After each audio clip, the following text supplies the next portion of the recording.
Assalamualaikum warahmatullahi wabarakatuh. Waalaikumsalam warahmatullahi wabarakatuh.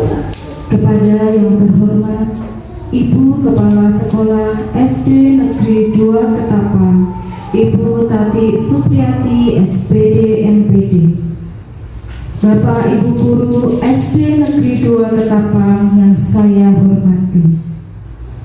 Pertama dan paling utama, marilah kita panjatkan puji syukur kepada Allah Subhanahu wa Ta'ala atas segala limpahan rahmat dan hidayah-Nya kepada kita, sehingga kita dapat menghadiri diseminasi penerapan budaya positif di sekolah oleh Ibu Fajar Bihati Swastiningsih. Salawat serta salam selalu terlimpahkan kepada Nabi junjungan kita Muhammad Sallallahu Alaihi Wasallam.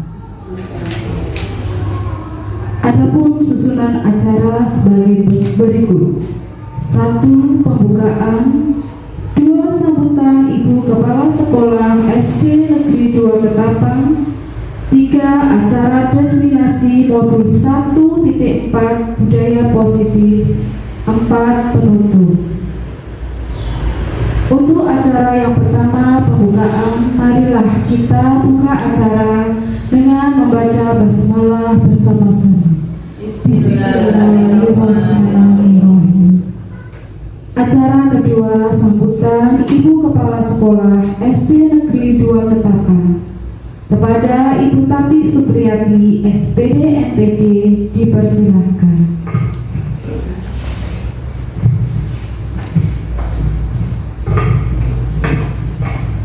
Terima kasih.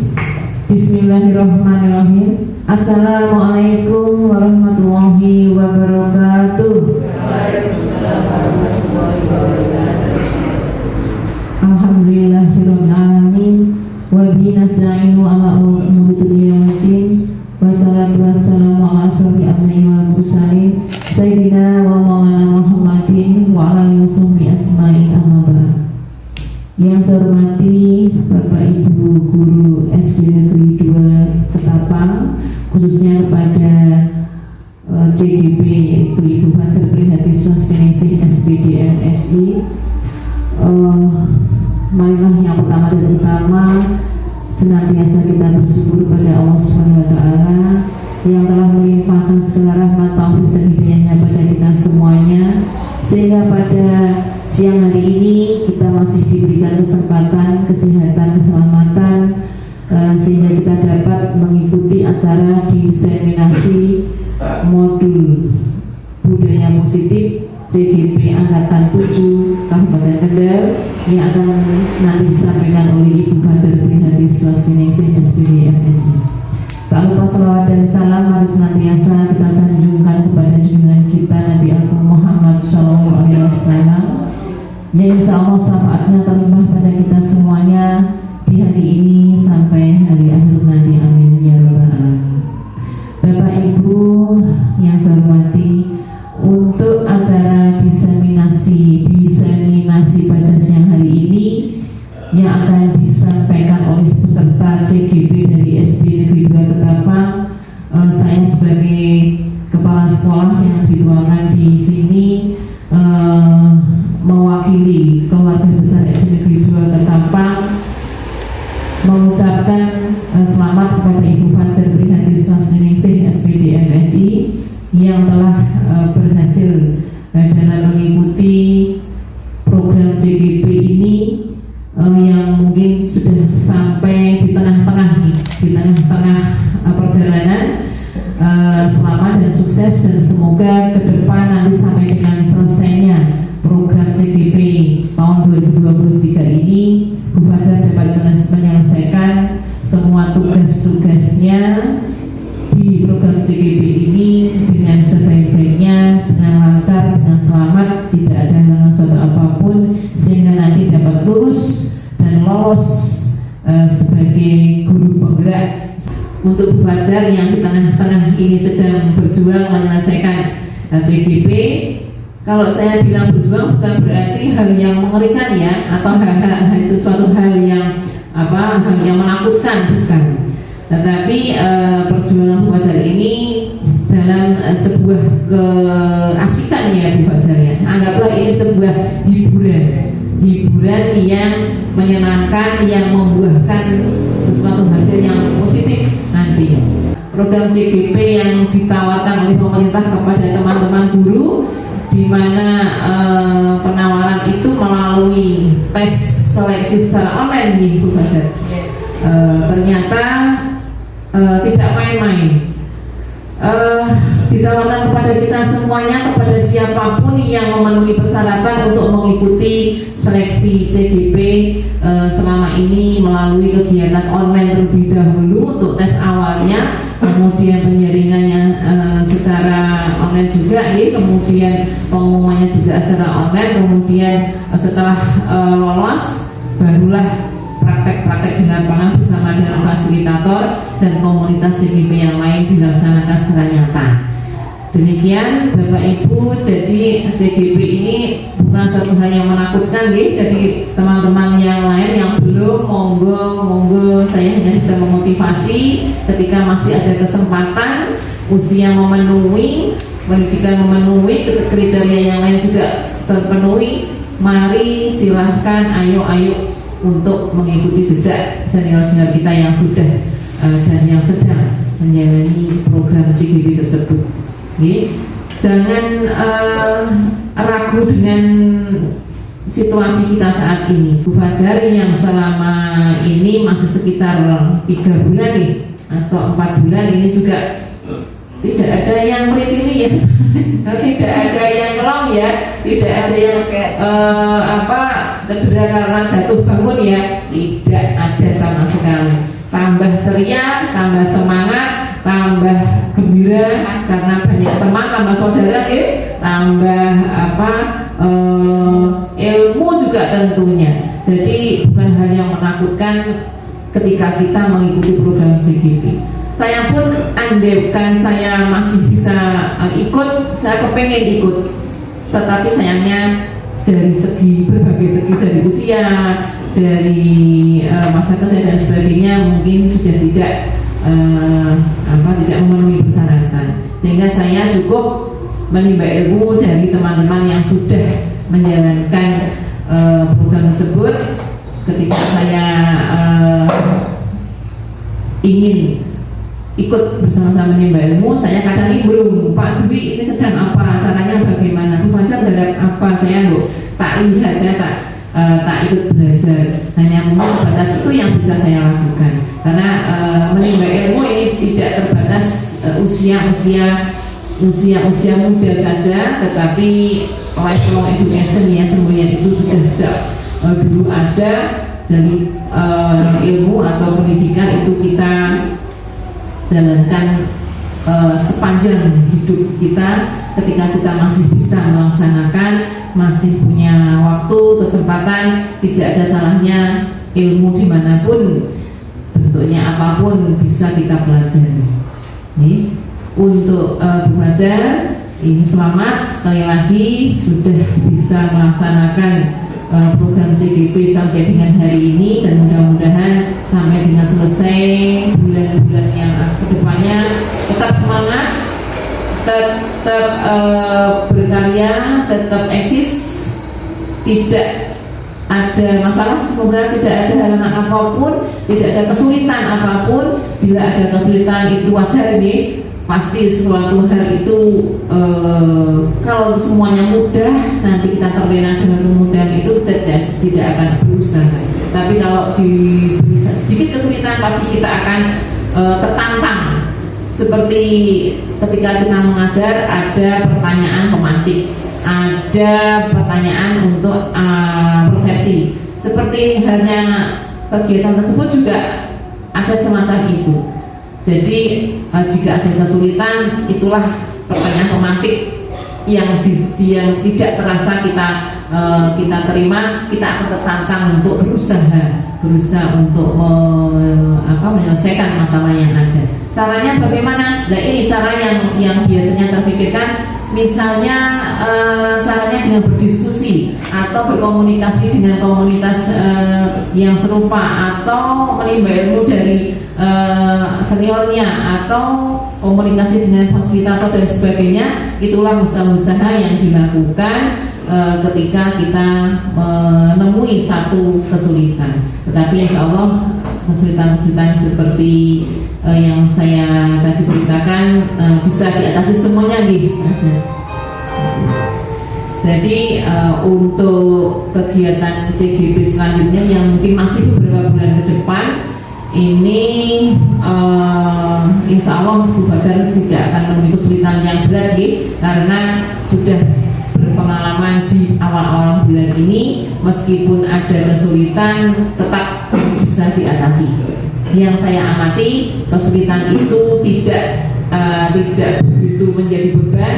Semoga semuanya lancar ya. Kita hanya bisa mendoakan dan memberikan motivasi supaya program yang tengah dijalani bisa selamat nanti Fajar sampai dengan titik akhir program CGP ini, sehingga nantinya bisa mendapatkan hasil yang maksimal, kemudian hasil yang memuaskan, sangat memuaskan bahkan ya, sehingga nantinya untuk membawa jenjang karir ke depannya Bu Fajar insya Allah dengan tiket yang sudah dipegang. Seperti saya juga memotivasinya, ayo ikut Bapak Ibu, supaya kita tambah ilmu, tambah pintar.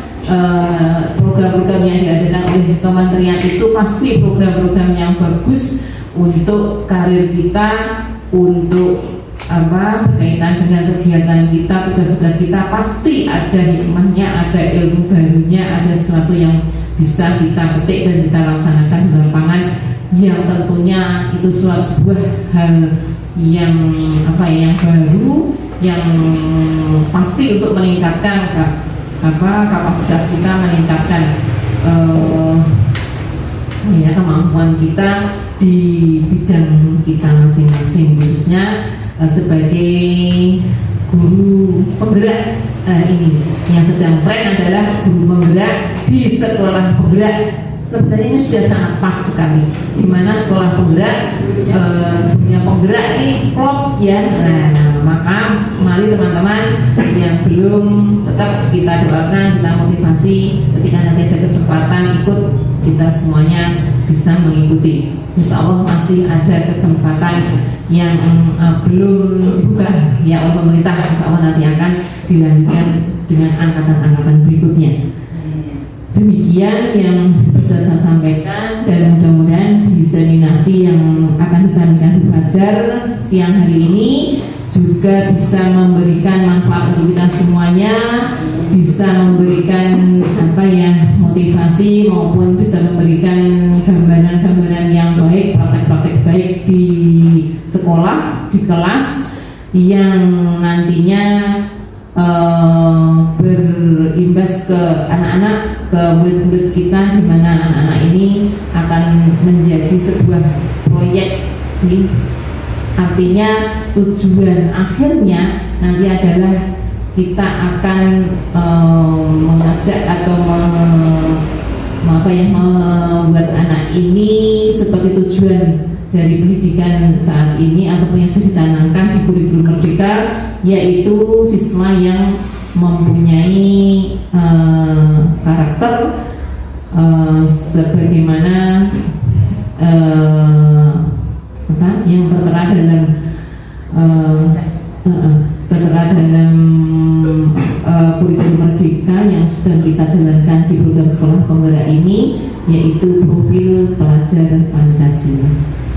Mudah-mudahan SD kita dengan adanya program sekolah penggerak dan adanya guru penggerak di dalamnya, sekolah kita akan selangkah, 2 langkah, 3 langkah lebih maju dari sekolah lain, karena tentunya ada hal-hal baru di dalam program sekolah penggerak maupun guru penggerak yang bisa kita laksanakan di sekolah kita di SD Negeri 2 Ketapang tercinta ini.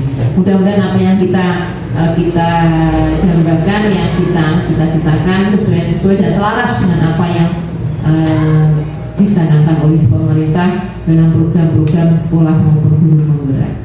Demikian yang bisa saya sampaikan. Mari kita ikuti diseminasi budaya positif dari Guru Fajar Berhati Swastiningsih SPD MSI CGP Angkatan 7 Kabupaten Kendal. Sukses untuk Bu Fajar, sukses untuk kita semuanya. Selamat mengikuti acara diseminasi ini sampai dengan selesai. Terima kasih, kurang lebihnya mohon maaf. Akhiri wabillahi taufiq wal hidayah. Wassalamualaikum warahmatullahi wabarakatuh.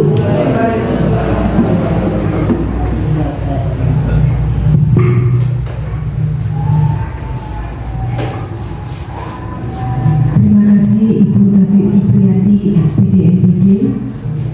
Acara yang ketiga, acara diseminasi model 1.4 budaya positif oleh Ibu Fajar Prihati Swastiningsih SPD MSI. Assalamualaikum warahmatullahi wabarakatuh. Waalaikumsalam warahmatullahi wabarakatuh. Selamat siang Bapak Guru Hebat SD Negeri 2 Ketapang. Terima kasih atas kesediaan waktu untuk menghadiri diseminasi modul 1.4 budaya positif dari CGP Angkatan 7 Fajar Prihati Swastiningsih. Tentunya Bapak Ibu dengan di tengah-tengah kegiatan yang padat sudah meluangkan waktu. Masih semangat Bapak Ibu? Semangat. Mari agar kita selalu semangat pagi, kita lakukan zel-zel. Semangat pagi, pagi, pagi, pagi, semangat bergerak, yes. Terima kasih masih setia menemani saya di sini. Diseminasi penerapan budaya positif di sekolah oleh Fajar Prihati Swastiningsih SPD MSI CGP Angkatan 7 Kabupaten Kendal.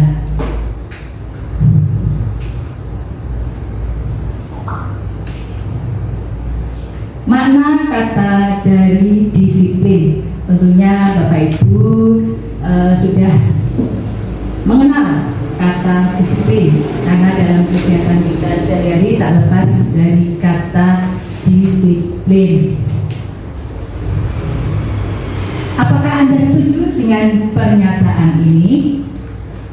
Hukuman dapat mendisiplinkan anak.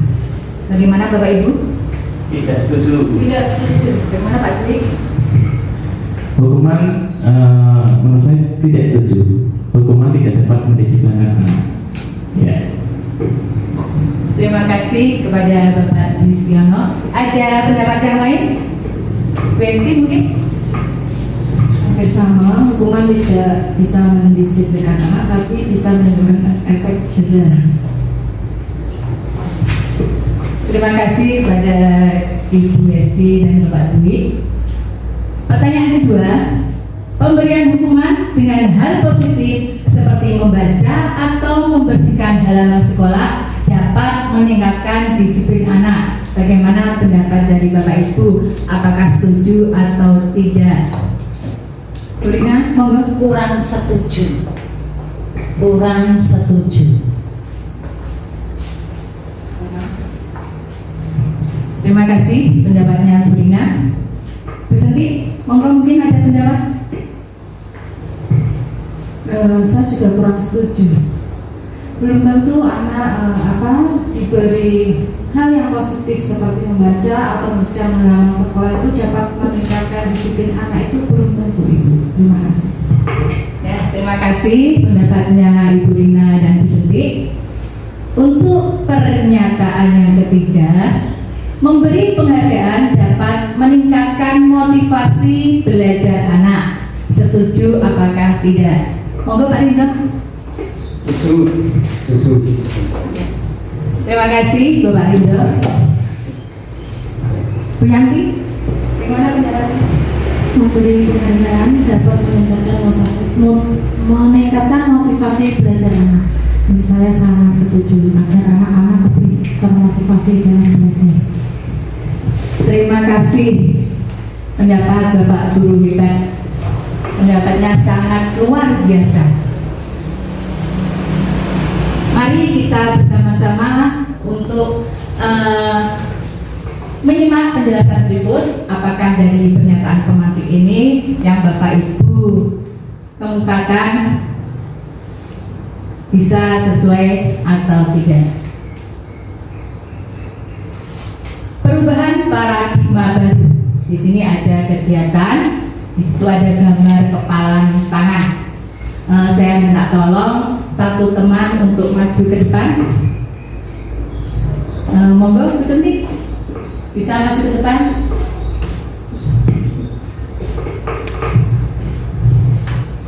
Di sini saya punya secari kertas.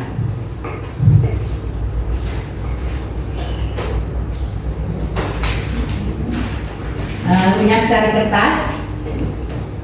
Kertas ini saya akan kasihkan Bu Cantik. Silakan Bu Cantik untuk digenggam di tangannya, di dalam kepalan tangannya.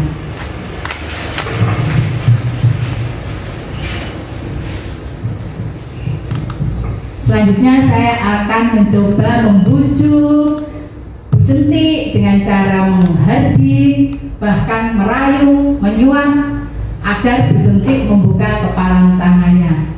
Ayo, dibuka kepalan tangannya. Tidak mau. Sekarang saya bertanya kepada Bu Cantik, kenapa tidak mau membuka untuk kepalan tangannya? Saya mau membuka bila itu atas dasar keinginan saya sendiri. Terima kasih. Berarti motivasi dari diri Bu Cantik sendiri untuk membuka kepalan tangan. Terima kasih Bu Cantik. Terima kasih Bu Cantik.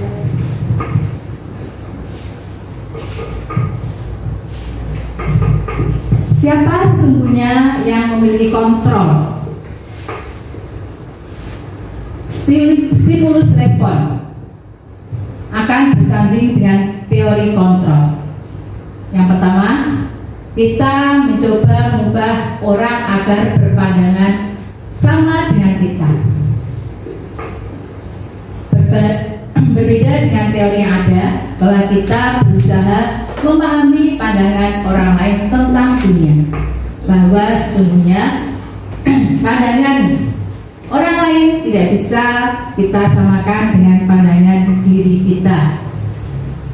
Perilaku buruk dilihat dari suatu kesalahan. Teori kontrolnya, semua perilaku itu memiliki tujuan. Setiap orang itu melakukan sesuatu itu pasti punya tujuan, baik itu perilaku baik maupun perilaku buruk pasti punya tujuan. Orang lain bisa mengontrol saya. Teorinya, hanya Anda yang bisa mengontrol diri Anda. Seperti yang tadi sudah kita lakukan kegiatan dengan kepala tangan, bahwa yang mau membuka kepala tangannya adalah diri kita sendiri, tanpa paksaan dari orang lain. Berarti yang bisa mengontrol adalah diri kita sendiri. Saya bisa mengontrol orang lain. Ternyata anggapannya berbeda dengan teorinya. Anda tidak bisa mengontrol orang lain. Pemaksaan ada pada saat bujukan gagal. Teorinya, kolaborasi dan konsensus menciptakan pilihan-pilihan baru, bahwa kita tidak bisa memaksa, tetapi kita harus berkolaborasi. Model berpikir menang kalah. Teorinya adalah model berpikir menang-menang, bahwa selama ini kita berpikir bahwa saya harus menang dan tidak mau kalah. Itu bertolak belakang dengan teorinya bahwa kita harus punya pikiran semuanya menang. Disiplin positif. Teori kontrol dari Dr. William Glasser. Anda tidak bisa mengontrol orang lain, hanya Anda yang bisa mengontrol diri Anda sendiri. Jadi dari makna disiplin, bahwa belajar kontrol diri dengan menggali potensi kita agar tercapai tujuan mulia yaitu sesuatu menjadi seseorang yang kita inginkan berdasarkan nilai-nilai yang kita hargai. Yang kedua, semua perilaku mempunyai tujuan. Perilaku itu termotivasi dari motivasi ekstrinsik dan motivasi intrinsik.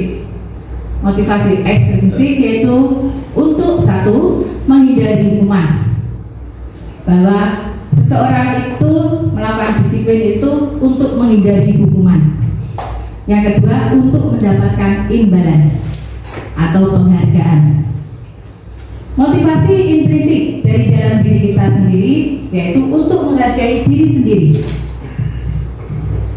yang nantinya akan merujuk pada nilai-nilai kebajikan universal, yaitu disiplin, saling menghargai, toleransi, sopan santun, dan sebagainya.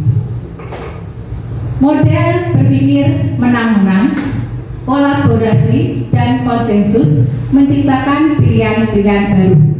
Ini muncul 5 posisi kontrol. Kita sebagai guru di sini kita akan memposisikan kita sebagai apa? Yang pertama adalah penghukum, yang kedua membuat rasa bersalah, yang ketiga teman, yang keempat pemantau, yang kelima manajer.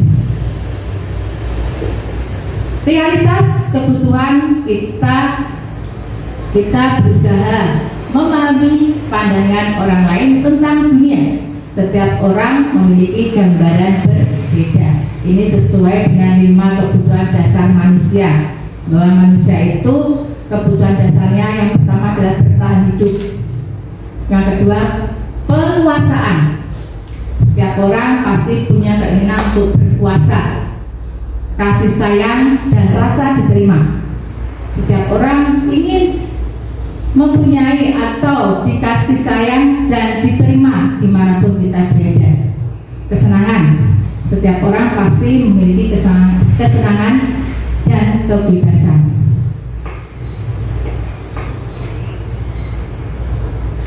Teori motivasi perilaku manusia.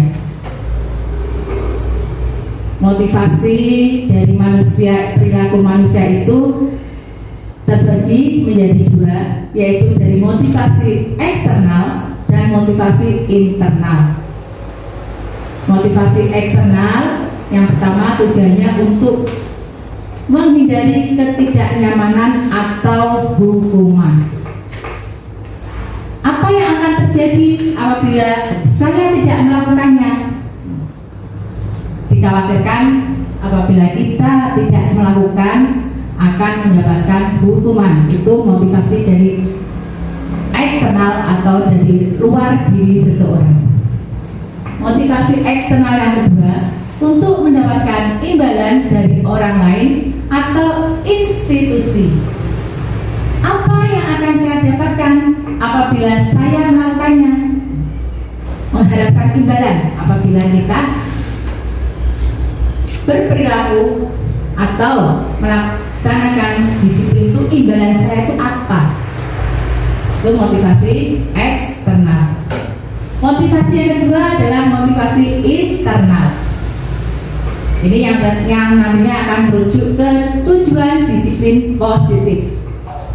Menghargai diri sendiri. Saya akan menjadi orang yang seperti apabila saya melakukannya. Berarti apa yang saya lakukan adalah dari diri saya sendiri tanpa ada paksaan dari orang lain. Menurut pemikiran Ki Hajar Dewantara, kata merdeka, merdeka itu artinya apa? Tidak terlepas dari perintah, akan tetapi juga cakap buat memerintah diri sendiri. Jadi kita itu tidak terlepas dari perintah. Kita bekerja pasti ada perintah dari atasan kita, dan kita juga cakap untuk memerintah diri sendiri. Tugas saya apa? Apa yang harus saya lakukan? Saya memerintah diri sendiri agar tugas yang saya yang diberikan kepada saya terselesaikan dengan baik. Ini dari pemikiran Ki Hajar Dewantara.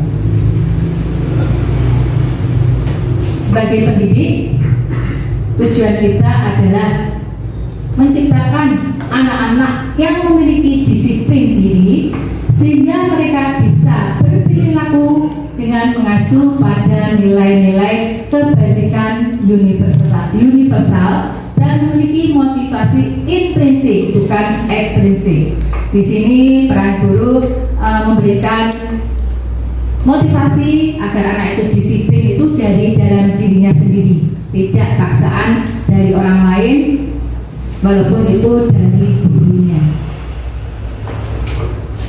Nilai-nilai kebajikan universal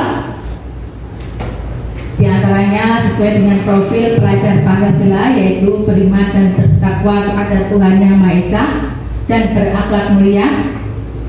Anak-anak memiliki sikap mandiri, bernalar kritis, berkebinekaan global, bergotong royong, dan kreatif.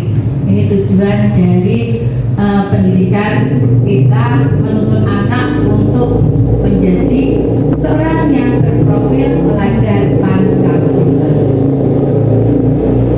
Ini ada contoh kasus. Di sini IFA tidak menguasai atau kurang menguasai pelajaran matematika, sehingga pada saat pelajaran berlangsung dia lebih berdiam diri atau menggambar di buku pelajarannya. Pada saat guru matematikanya yaitu Pak Seno menanyakan pertanyaan, IFA menjadi gugup karena IFA itu tidak senang, otomatis pada saat pelajaran dia cuek atau berdiam diri dan sengaja menjatuhkan tasnya dari kursi serta tiba-tiba menjadi gagap pada saat berupaya menjawab. Seluruh kelas pun tertawa melihat perilaku IFA yang berbicara tergagap dan terkejut. Pak Seno pada saat itu membiarkan teman-teman IFA menertawakan IFA yang tergagap dan malu luar biasa. IFA menjadi malu karena ditertawakan oleh teman-temannya, dan malahan IFA diminta untuk maju ke depan dan berdiri di depan kelas sambil menunjuk hidungnya karena tidak bisa menjawab pertanyaan Pak Seno. Kelas menjadi gaduh dan anak-anak pun tertawa melihat IFA di depan kelas memegang ujung hidungnya. Ini kasus dari seorang guru matematika terhadap seorang anak atau murid yang kurang menguasai pelajaran matematika. Nah, di sini ada pertanyaan. Apakah Anda setuju dengan tindakan Pak Seno terhadap IFA? Mengapa? Monggo Brina. Tidak setuju, karena dengan hukuman itu justru Pak Seno sudah mempermalukan IFA dan kurang mendidik, justru mematikan motivasi IFA untuk menjadi bisa. Terima kasih pendapat yang luar biasa dari Bu Rina. Pertanyaan yang kedua, menurut Anda tindakan Pak Seno terhadap IFA adalah sebuah hukuman atau konsekuensi? Monggo Bu Esti bisa membantu untuk menjawab. Menurut saya konsekuensi, karena dia tidak memperhatikan, jadi dia mendapat balasannya. Terima kasih pada Bu Esti, pendapatnya sungguh luar biasa. Mari kita simak penjelasan berikutnya tentang pertanyaan-pertanyaan dari kasus Pak Seno sebagai guru matematika dan murid IFA yang kurang menyenangi pelajaran matematika. Apakah itu sebagai hukuman atau konsekuensi, dan bagaimana tindakan Pak Seno terhadap IFA itu, posisi Pak Seno itu sebagai apa? Terima kasih pendapat yang luar biasa dari Bapak Guru Hebat SD Negeri 2 Ketapang. Hukuman, konsekuensi, dan restitusi.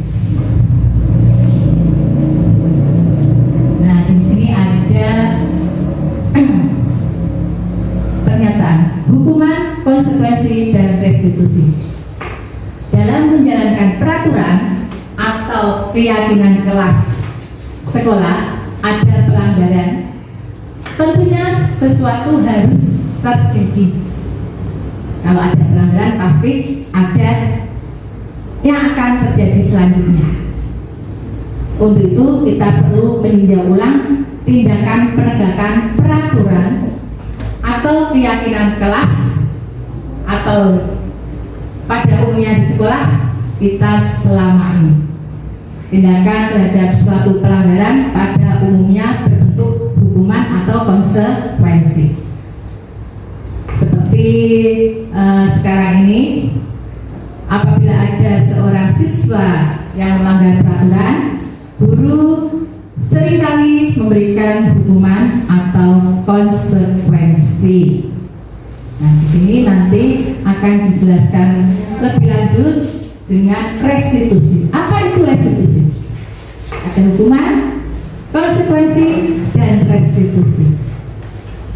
Restitusi adalah proses menciptakan kondisi bagi murid untuk memperbaiki kesalahannya sehingga mereka bisa kembali ke kelompok mereka dengan karakter yang lebih kuat menurut Gosen 2004.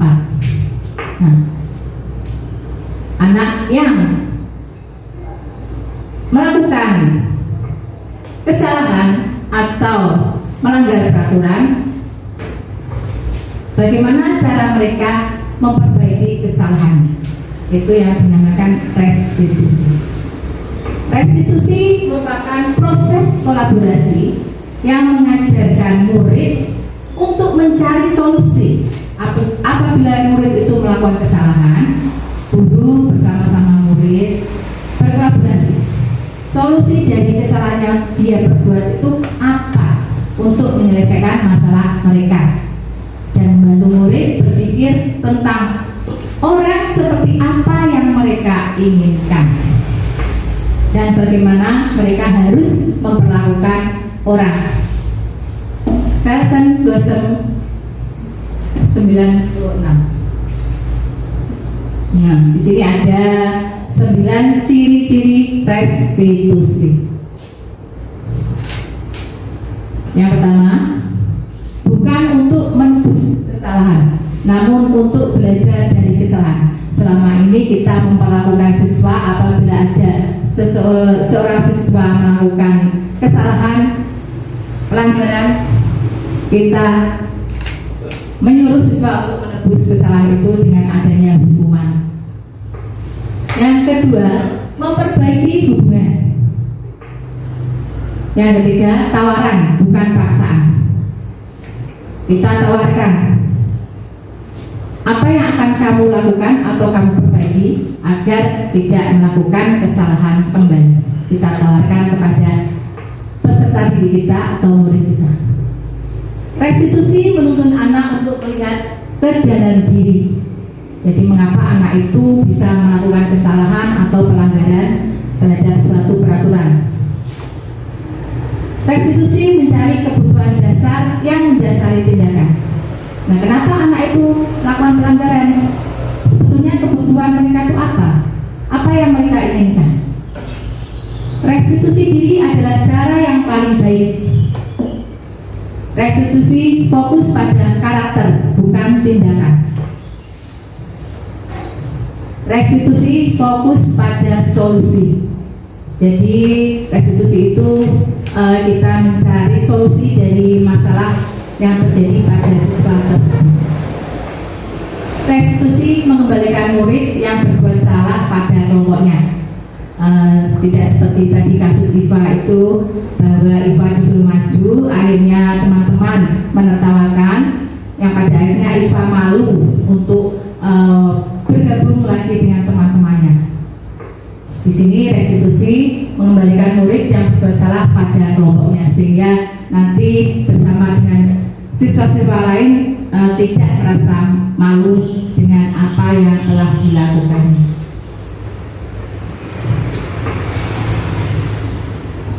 Hukuman merupakan identitas yang gagal. Ini di sini hukuman yaitu sesuatu yang menyakitkan harus terjadi. Orang yang mendapat hukuman pasti akan merasa sakit, tidak nyaman untuk murid atau anak untuk jangka waktu panjang, sehingga anak itu tidak nyaman dengan hukuman yang diterima. Korban mendapatkan keadilan. Di sini konsekuensi korban bisa diabaikan. Restitusi, korban mendapatkan ganti.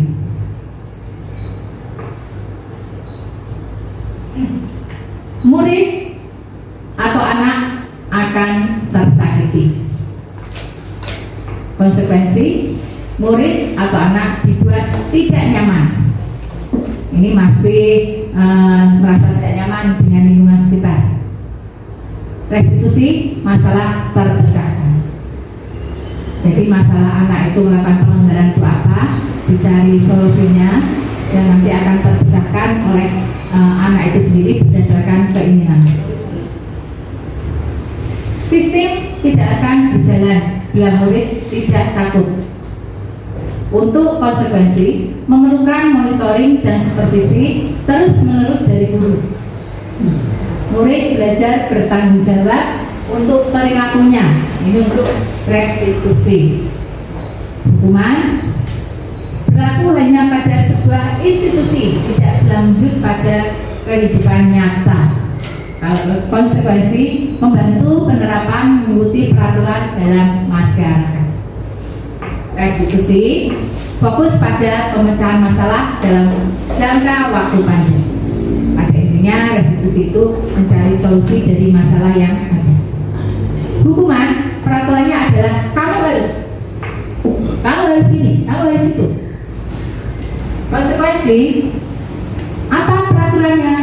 Mampukah kamu melakukannya? Terima kasih. Itu kalimat dalam konsekuensi. Kalimat dalam restitusi, apa yang kamu yakini? Apa yang bisa kamu lakukan untuk memperbaiki masalah ini? Berarti solusi itu ditawarkan kepada anak sendiri yang menentukan. Hukuman, murid atau anak membenci peraturan, sehingga anak yang selalu mendapat hukuman itu pada akhirnya akan membenci sebuah peraturan. Konsekuensi, murid akan menghormati peraturan. Ini setingkat lebih maju. Murid akan menghormati peraturan. Restitusi, murid menghormati dirinya dan orang lain. Jadi bisa menghormati guru dan orang lain, karena bersama-sama mencari solusi pemecahan masalah terhadap apa yang telah dilanggarnya atau peraturan yang tidak dijalankannya. Nah, hukuman ini bersifat negatif. Kalau konsekuensi netral, masih di tengah-tengahnya. Restitusi positif, merupakan disiplin positif. Nah, ini contoh tindakan dari guru. Apakah masuk hukuman atau konsekuensi? Mencatat 100 kali dalam buku kalimat. Saya tidak akan terlambat lagi karena terlambat ke sekolah. Ini yang seringkali masih kita lakukan agar anak jeda. Padahal itu sebetulnya tidak bagus atau tidak sesuai, karena itu termasuk hukuman. Lari mengelilingi lapangan basket 2 kali karena terlambat hadir di sekolah. Nah, ini juga termasuk hukuman, karena juga tidak akan membuat anak jeda, malah kadang senang tidak mengikuti pelajaran di kelas. Asik, saya lari di lapangan, bebas dari tugas di kelas. Murid diminta untuk push up 15 kali karena tidak menggunakan masker di sekolah. Nah, ini juga termasuk hukuman. Nah, karena ada paksaan, ya. Menggantikan kertas tugas teman yang telah dicoret-coret. Nah, ini bedanya konsekuensi dan hukuman. Menggantikan kertas tugas teman yang telah dicoret-coret. Berarti ini sudah ada dua arah dari kesepakatan dari siswa dengan gurunya untuk mengganti kertas yang telah dicoret-coret. Kalau hukuman adalah satu arah, hanya berasal dari guru. Anak tidak tahu menahu apa tindakan yang akan diberikan kepada diri mereka. Tindakan itu dari gurunya. Kalau konsekuensi sudah ada kesepakatan. Membersihkan tumpahan air di meja tulis karena tersenggol pada saat belajar. Ini masuk konsekuensi. Murid disuruh untuk mengenakan sepatu seharian di sekolah karena tidak mengenakan sepatu hitam. Nah, ini masuk hukuman. Mengenakan sepatu seharian di sekolah karena tidak mengenakan sepatu hitam. Lari mengelilingi lapangan basket 2 kali karena terlambat 10 menit untuk pelajaran PJOK. Nah, ini kenapa kok masuk konsekuensi? Yang atas kehukuman padahal sama-sama lari. Ya. Bagaimana Blesi pendapatnya? Karena sesuai dengan pelajarannya PJOK. Ada pemanasan. Tepat sekali, luar biasa pendapatnya Bu Esti Marita. Nah, ini sesuai dengan pelajaran PJOK. Ya, karena ini bisa untuk pemanasan. Terlambat mengikuti pelajaran PJOK. Ini bukan hukuman, tapi konsekuensi. Karena sudah sesuai dengan kegiatan atau pelajaran yang sedang dilakukannya. Kalau lari mengelilingi lapangan basket karena terlambat hadir di sekolah itu hukuman. Karena pada saat datang ke sekolah kan tidak pas jam PJOK, kok disuruh lari, itu berarti termasuk hukuman. Mengapa tidak peraturan saja? Mengapa harus keyakinan kelas? Sekarang kenapa tidak peraturan saja? Harus yakin. Kelas itu harus punya keyakinan. Mengapa kita memiliki peraturan harus menggunakan helm bila mengendarai kendaraan roda 2? Mengapa kita memiliki peraturan 3M? Menggunakan masker, mencuci tangan, dan menjaga jarak 1,5 meter. Mengapa kita memiliki peraturan harus datang tepat waktu pada saat mengikuti pelatihan? Nah, untuk mendukung motivasi intrinsik, kembali ke nilai-nilai atau keyakinan untuk lebih menggerakkan seseorang dibandingkan mengikuti serangkaian peraturan. Jadi keyakinan itu lebih menggerakkan seseorang daripada serangkaian peraturan. Kalau kita sudah mendengar kata peraturan itu seakan-akan kita itu sudah dikekang.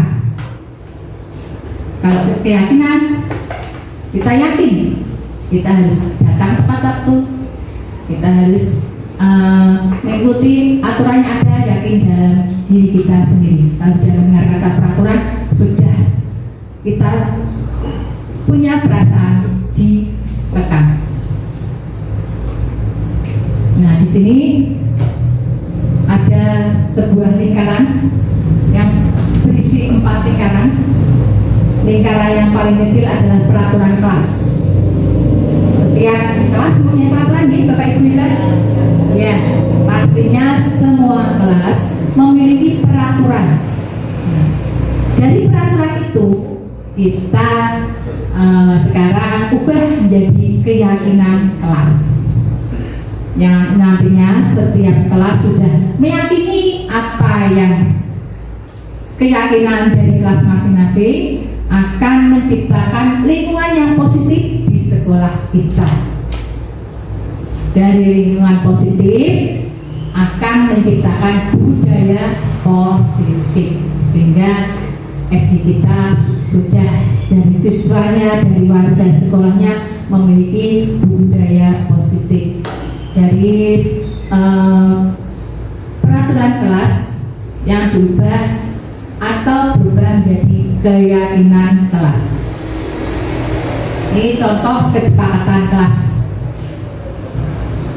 Disiplin waktu, saling menghargai dan berkata sopan, berdoa sebelum memulai pelajaran, tidak membeda-bedakan teman, dan saling membantu, segera mengirimkan tugas sesuai waktu yang diberikan. Kalimatnya lebih ke kalimat yang abstrak, tidak khusus, kalimat yang universal. Disiplin waktu, dari harus datang ke kelas tepat jam 7 diubah menjadi disiplin waktu. Saling menghargai dan berkata sopan, tidak boleh mengejek teman, diubah menjadi saling menghargai dan berkata sopan. Kalimatnya menjadi kalimat yang abstrak dan universal. Bagaimana cara membentuk keyakinan kelas? Keyakinan kelas bersifat abstrak daripada peraturan yang lebih rinci dan konkret. Kalimatnya lebih abstrak. Keyakinan kelas berupa pernyataan-pernyataan universal. Seperti tadi, disiplin, datang ke sekolah tepat waktu, tujuannya untuk mendisiplinkan siswa, tidak datang ke sekolah tepat jam 7, lebih abstrak dan universal. Pernyataan keyakinan kelas senantiasa dibuat dalam bentuk positif. Keyakinan kelas hendaknya tidak terlalu banyak, sehingga mudah diingat dan dipahami oleh semua warga kelas. Keyakinan kelas sebaiknya sesuatu yang dapat diterapkan di lingkungan tersebut.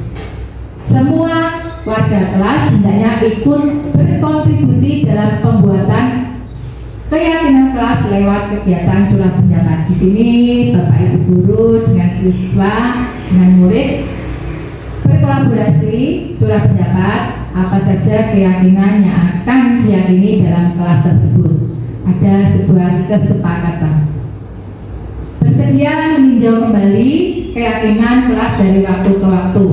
Jadi ditinjau kembali apakah keyakinan yang sudah dibuat itu masih perlu dipakai atau tidak. Selalu ditinjau kembali.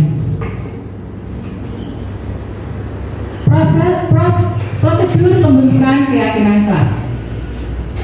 Mempersilakan warga sekolah atau murid-murid di sekolah untuk bercurah pendapat tentang peraturan yang perlu disepakati di sekolah atau kelas tersebut. Bercurah pendapat. Setiap anak dipersilakan untuk mengemukakan pendapatnya. Ide-ide apa yang akan dituangkan dalam keyakinan kelas tersebut. Mencatat semua masukan-masukan para murid atau warga sekolah di papan tulis atau kertas besar ukuran poster, di mana semua anggota atau warga sekolah bisa melihat hasil curah pendapat tersebut. Susunlah keyakinan kelas sesuai dengan prosedur pembentukan keyakinan sekolah. Berarti ada anak yang menulis, nanti disusun dari keyakinan itu menjadi, dari pendapat tersebut menjadi keyakinan kelas. Gantilah kalimat-kalimat dalam bentuk negatif menjadi positif. Contohnya kalimat negatif, jangan berlari di kelas atau di koridor. Kita ganti berjalanlah di kelas atau di koridor. Berarti kata jangan itu diganti berjalanlah. Jangan berlari. Berarti kita berusaha untuk menghindari kata jangan, karena itu akan memutus motivasi atau akan mematikan motivasi dari siswa tersebut. Tinjau kembali daftar curah pendapat yang sudah dicatat. Tinjau ulang keyakinan sekolah atau kelas secara bersama-sama Seharusnya setelah beberapa peraturan telah disatukan menjadi beberapa keyakinan, maka jumlah butir pernyataan keyakinan akan berkurang. Sebaliknya, keyakinan sekolah atau kelas tidak terlalu banyak, berkisar 3 atau 5 bahkan bisa 7. Kalau jika saya sudah terbentuk keyakinan kelas ada 5. Setelah keyakinan sekolah atau kelas selesai dibuat, maka semua warga kelas dipersilakan meninjau ulang dan menyetujui dengan menandatangani keyakinan kelas tersebut, termasuk guru dan semua warga atau murid. Jadi di kelas tersebut nanti kalau sudah terbentuk keyakinan, semua tanda tangan. Jadi nanti kalau ada yang ingkar dari keyakinan itu, apa konsekuensinya?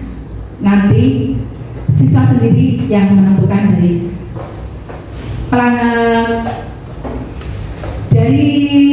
konsekuensi dari pengingkaran keyakinan tersebut. Keyakinan sekolah atau kelas selanjutnya bisa dilekatkan di dinding kelas, di tempat yang mudah dilihat oleh semua warga kelas.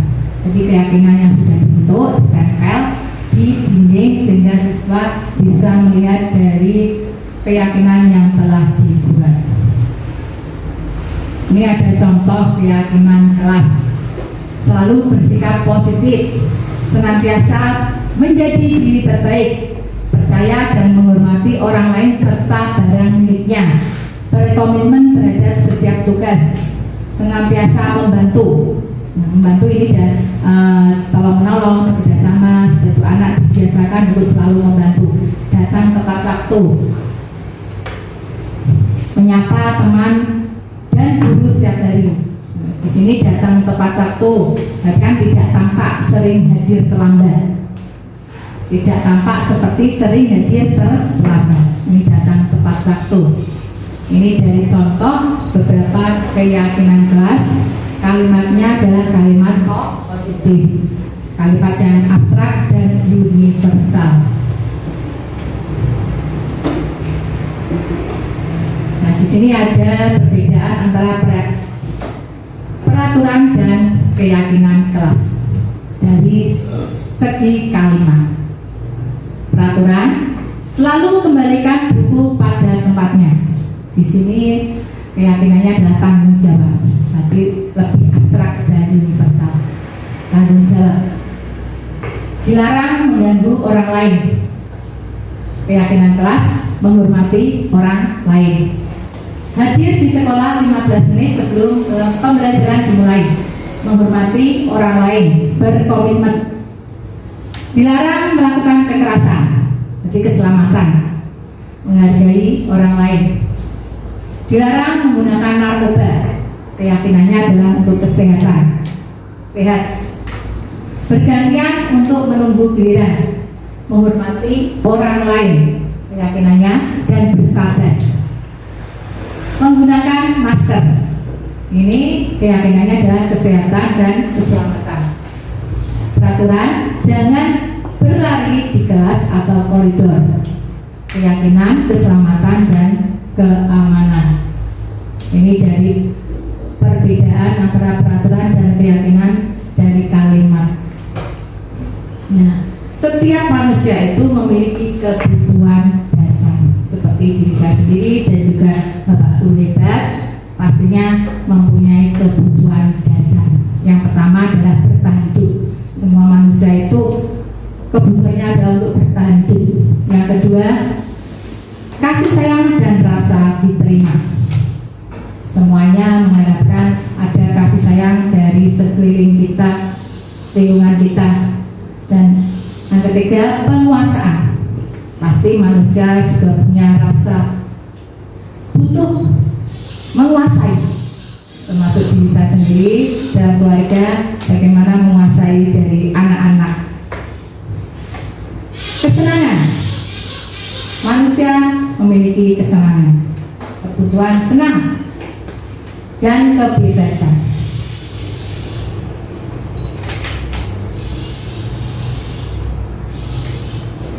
Disiplin positif dengan pendekatan restitusi, yaitu posisi kontrol menurut Diana Gosling. Nah, kita sebagai pendidik itu kita memposisikan diri itu sebagai apa? Di sini ada 5 posisi kontrol. Yang pertama adalah guru sebagai penghukum. Bagaimana selama ini kita dengan siswa-siswa kita, posisi kita itu sebagai apa? Yang kedua adalah pembuat rasa bersalah. Yang ketiga adalah posisi guru sebagai teman. Yang keempat adalah posisi guru sebagai pemantau. Yang kelima adalah posisi guru sebagai manajer. Mari kita lihat bagaimana posisi guru sebagai penghukum, pembuat rasa bersalah, teman, pemantau, atau manajer. Nah, di sini ada 5 posisi kontrol guru. Motivasi guru berbuat. Di sini ada menghindari hukuman. Hukuman itu adalah identitas yang gagal. Kontrol dari luar. Guru sebagai penghukum, menghardik, menunjuk-nunjuk, menyakiti, menyindir. Secara tidak sengaja kita juga sering untuk menyindir siswa kita. Nah, kita menjadi tahu kalau kita sering menyindir itu posisi kita itu sebagai apa. Di sini adalah sebagai penghukum. Selanjutnya adalah pembuat rasa bersalah, berceramah dan mengatakan seharusnya ibu kecewa apa yang telah kamu lakukan. Seharusnya kamu mengerjakan tugas, tidak main terus. Nah, ini adalah memberi rasa bersalah. Posisi guru sebagai teman, membuatkan alasan-alasan untuk murid. Posisi guru sebagai pemantau, menghitung dan mengukur. Posisi guru sebagai manajer, mengajukan pertanyaan-pertanyaan. Nah, ini contohnya dari kalimatnya. Sebagai penghukum, kalau kamu tidak melakukan, awas ya, rasakan ya, rasakan nanti kamu akan mendapatkan nilai 0. Nah, ini adalah posisi guru sebagai penghukum. Membuat rasa bersalah. Kamu seharusnya, kamu sudah tahu ibu lelah sekali, ibu stres, ibu pusing, ibu capek. Nah, itu membuat rasa bersalah, stres menghadapi anak-anaknya yang murid-muridnya yang ramai di kelas atau yang sering gaduh. Itu posisi kita sekarang tahu sebagai apa. Di sini adalah sebagai rasa bersalah, membuat orang merasa bersalah. Jadi anak-anak kita nanti akan merasa bersalah. Iya, gara-gara aku ibu guru stres. Sebagai teman, ayolah lakukan demi ibu. Masa kamu tidak mau? Ingat tidak? Ibu pernah membantu. Ingat tidak? Apa yang pernah ibu ajarkan?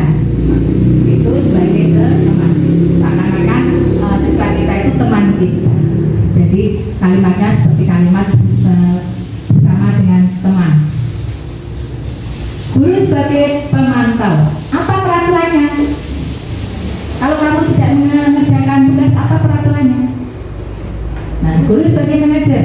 Apa yang kita yakini? Apa yang bisa kau kerjakan untuk memperbaiki masalah ini? Contohnya apabila ada seorang murid yang tidak membuat PR, kita tanya, apa yang akan kamu lakukan agar kamu PR-mu terselesaikan?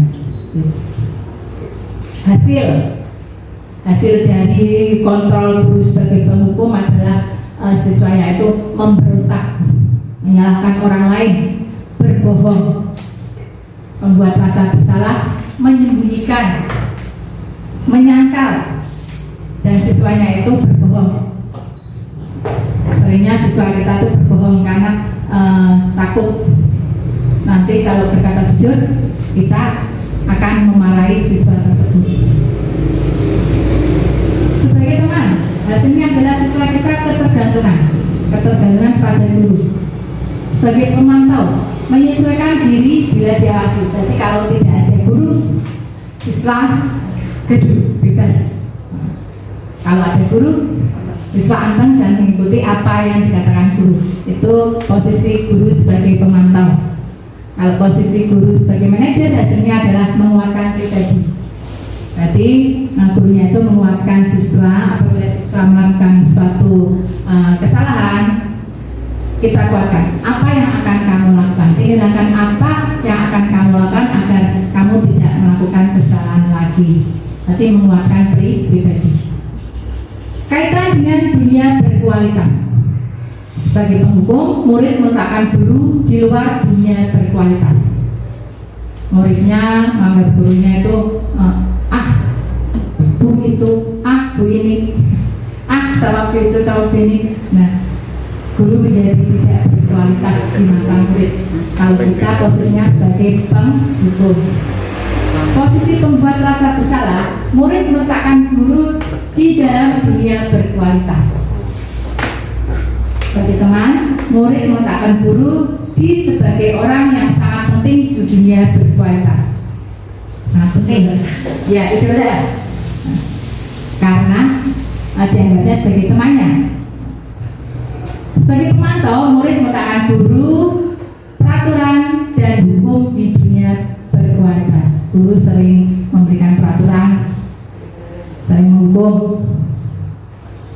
Sebagai posisi sebagai manajer, murid meletakkan dirinya sebagai individu yang positif dalam dunia berkualitas. Berarti merasa dihargai. Oh iya, saya melakukan kesalahan, saya harus menentukan sendiri apa yang harus saya lakukan atas kesalahan yang telah saya perbuat, sehingga dia merasa percaya diri sebagai individu. Ini dari kata murid sebagai penghukum, biarkan saja, nanti juga marah-marah lagi. Nah ini, biarkan saja Bu Fajar, nanti kan marah-marah lagi, aku nggak usah ngebabarin, nggak apa-apa, biasa aja. Nah ini, membuat rasa bersalah, maafkan saya Bu. Posisi sebagai teman, murid berkata, saya pikir Bapak teman saya, ternyata begitu. Ya, menganggap Bapak Ibu guru adalah sebagai teman, sehingga kurang ada rasa hormat, rasa santunnya terhadap guru. Guru sebagai pemantau, berapa banyak bintang yang harus saya peroleh, berapa halaman yang harus saya tulis. Nah ini pemantau, misalkan dia pertanyaan, ya ini Bapak punya hadiah, siapa yang bisa menjawab pertanyaan dapat bintang. Berapa bintang yang dapat saya peroleh? Berapa halaman yang harus saya tulis? Sekarang tulis, saya tidak akan datang terlambat, 20 halaman. Jadi anak akan bertanya, berapa halaman yang harus saya tulis? Ya, karena guru sebagai pemantau. Guru sebagai manajer, murid akan berkata, bagaimana caranya saya bisa memperbaiki keadaan. Nah, ada kolaborasi antara guru dengan siswa, ada solusi untuk mencari pemecahan masalahnya. Bagaimana saya harus memperbaiki keadaan dari apa yang telah saya lakukan. Dampak pada murid untuk menghukum akan terus mengulangi kesalahan. Ya, seakan-akan itu murid tidak jeda, selalu mengulangi kesalahan. Dampak bagi murid untuk membuat orang merasa bersalah, merasa rendah diri. Sebagai teman, lemah, tidak mandiri, tergantung. Nggak apa-apa, kan tidak dimarahi. Sebagai pemantau, menitik beratkan pada sanksi atau hadiah untuk dirinya. Apabila saya melakukan sesuatu, apa hadiah saya? Apa sanksi saya? Itu guru sebagai pemantau. Guru sebagai manajer mengevaluasi diri, bagaimana cara memperbaiki diri. Di sini guru sebagai manajer melatih siswa untuk bisa mengevaluasi dirinya sendiri tentang apa yang telah dilakukan dan solusi apa yang harus saya kerjakan apabila untuk tidak mengulangi kesalahan tersebut. Nah ini posisi kita sebagai guru. Nah Bapak Ibu guru hebat, tentunya dari kelima posisi ini kita sudah tahu kita terhadap anak-anak kita memposisikan diri itu sebagai apa.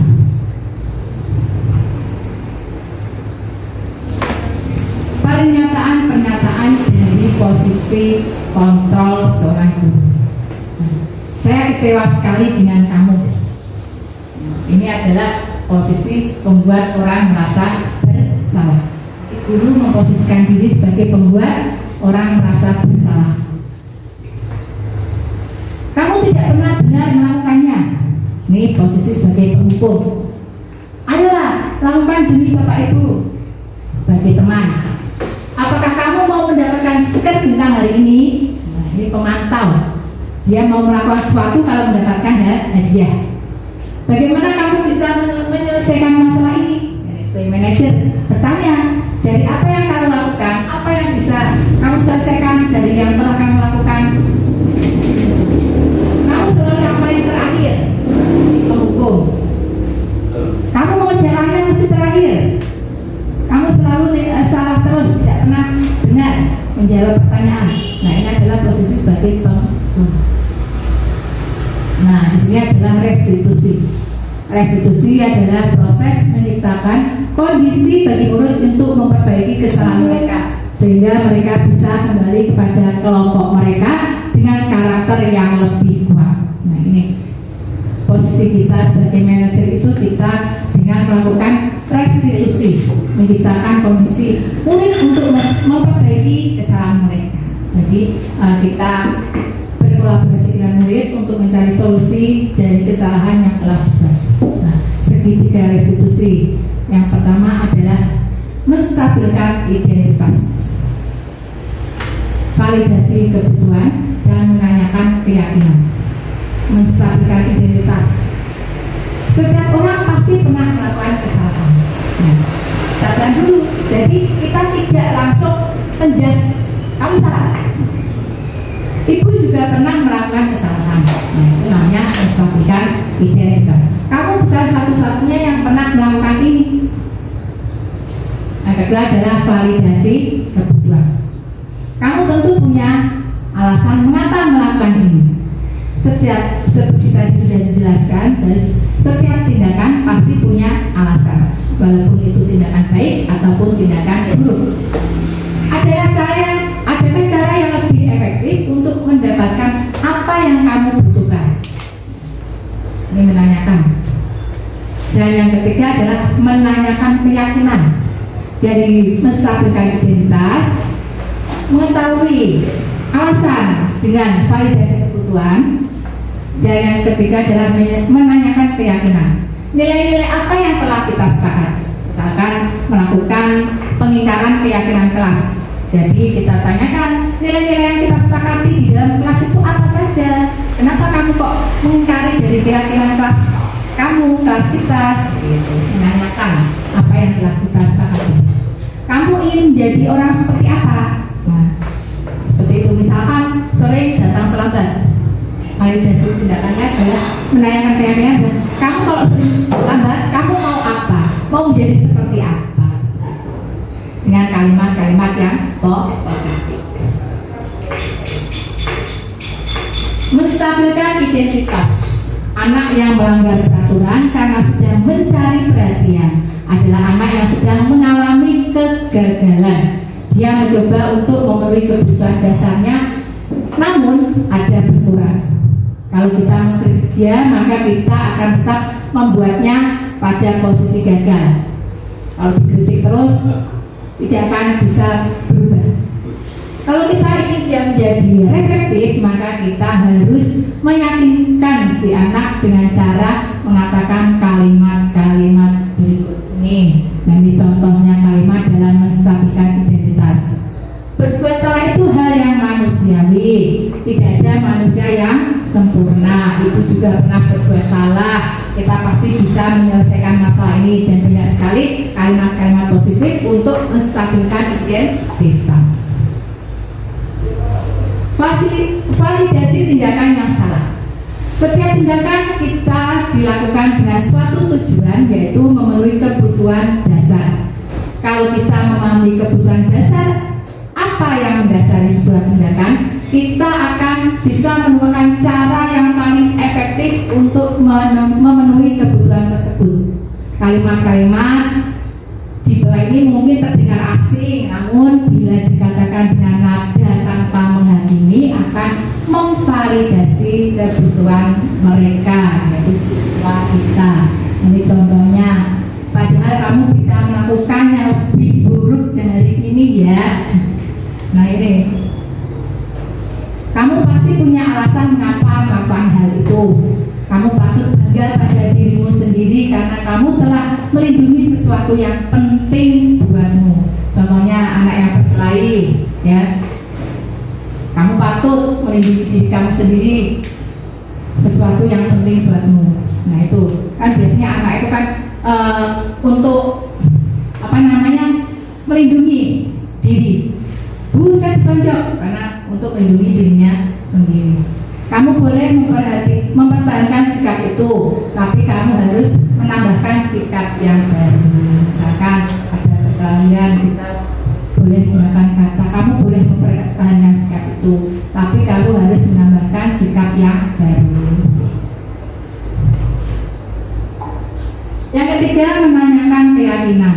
Teori kontrol menyatakan bahwa kita pada dasarnya termotivasi secara internal. Seperti tadi, Bu Jentik menggenggam tangannya tidak mau melepaskan, itu karena termotivasi dari dirinya sendiri, yaitu motivasi internal. Ketika identitas sukses telah tercapai di langkah 1 dan tingkah laku yang salah telah divalidasi di langkah 2, maka anak akan siap untuk dihubungkan dengan nilai-nilai yang dia percaya dan berpindah menjadi orang yang dia inginkan. Pertanyaannya contohnya seperti berikut ini, menghubungkan keyakinan anak dengan keyakinan kelas atau keluarga. Nah, nilai apa nilai yang kita percaya di sekolah atau di kelas kita? Nilai-nilai universal apa yang telah kita sepakati? Itu kita tanyakan, kesepakatan kelas kita itu apa? Kenapa kamu kok mengingkarinya? Seperti itu. Ini adalah dari menanyakan keyakinan. Apa yang kamu rasakan ketika kamu melakukan itu? Dan masih banyak lagi kalimat-kalimat positif yang bisa kita gunakan.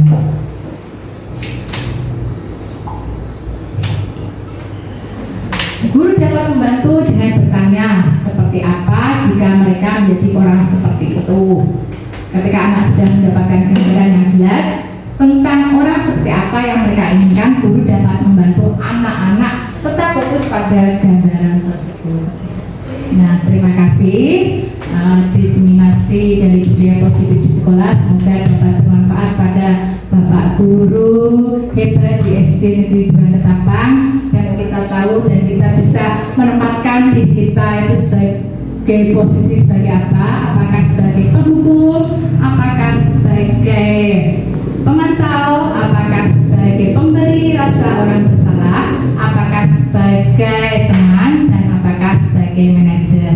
Tentunya dapat kita melihat kembali kegiatan yang telah kita lakukan, dan tentunya untuk agar lebih baik kita ubah paradigma baru menjadi seorang guru yang menjadi posisi kontrol sebagai manajer. Terima kasih. Diseminasi dari saya budaya positif, semoga lingkungan di SD 2 Ketapang menjadi budaya positif akan menjadi suatu pembiasaan.